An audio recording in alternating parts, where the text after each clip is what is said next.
今日嚟測試下呢隻錶嘅第4宗序有冇改善到先。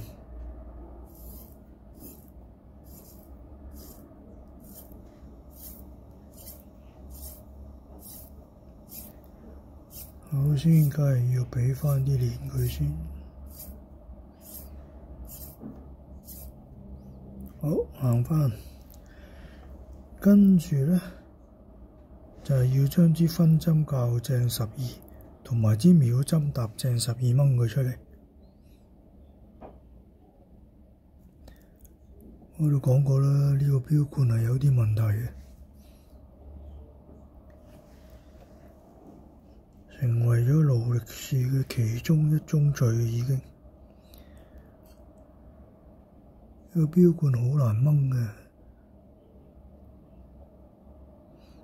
呢支秒針搭正12，我哋就掹佢出嚟，進行呢個極地精調。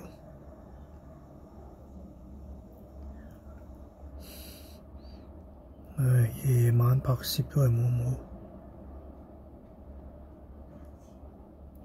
預備，Go！嗱，而家搭正12啦嘛，跟住咧亦都係啦，將呢支分針校正12，校正12啦。鏡頭下睇咧都有啲好處啊，唔係喎，嗱啊，倒轉又唔對喎，因為佢撈咧有個破綻就係佢支分針唔係搭到落去嗰啲分鐘刻度嘅，所以咧只能夠咁喎，嚟啊，反轉又唔對嘅，咁啊對啊，係嘛？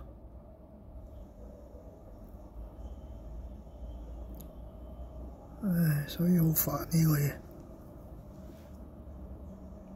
差唔多啦，咁我哋撳返落去，咁就行啦。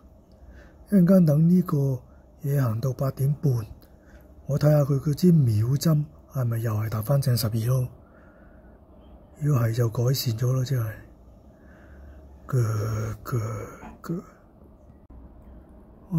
行咗12分鐘啊！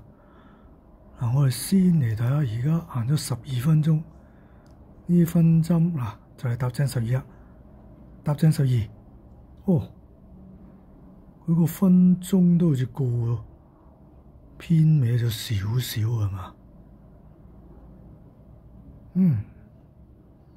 可能根本本身佢係啲刻度啲印刷有問題。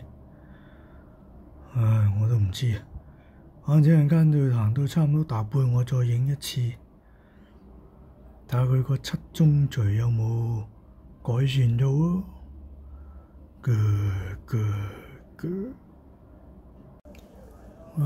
就嚟搭半啦，睇下佢搭唔搭得正先。頭先睇過其他嗰啲分鐘搭得正嘅，而家就嚟行到半分鐘，佢都即係分針都類似係行咗半分鐘喎。夜晚啲燈光咪差啲。睇下啲分針，係咪已經到咗啦？但係支秒針仲未到係嘛？我哋睇下佢差唔差得多。支分針係咯，支分針已經過咗啦。